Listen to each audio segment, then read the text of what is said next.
I'm making chicken shawarma in the slow cooker this evening. It's really simple, just takes a little bit of time to prep, and then it's just go off, do what you want, and come back to a lovely, delicious meal. I'm gonna make some gluten-free flatbreads as well, and also serve this with a lovely salad and some hummus. I've got all my ingredients prepared here, so I'm firstly going to just chop the onion, and I'm going to grate a carrot as well.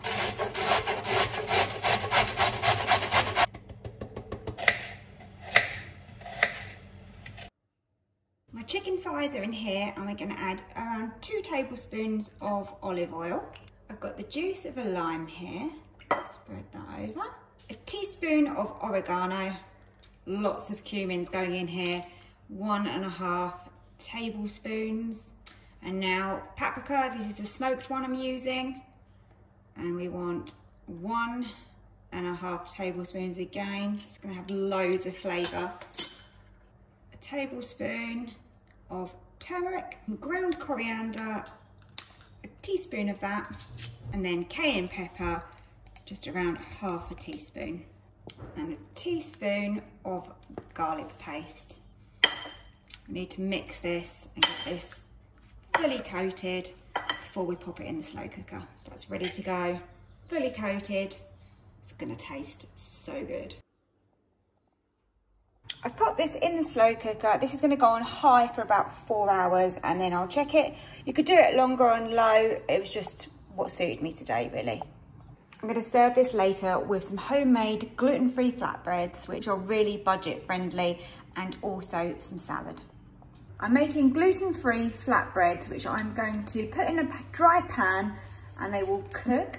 So to start with, we are going to need 260 grams of yogurt. So let's measure that out. Into that, we want to add 250 grams of gluten-free self-raising flour, a little bit of salt.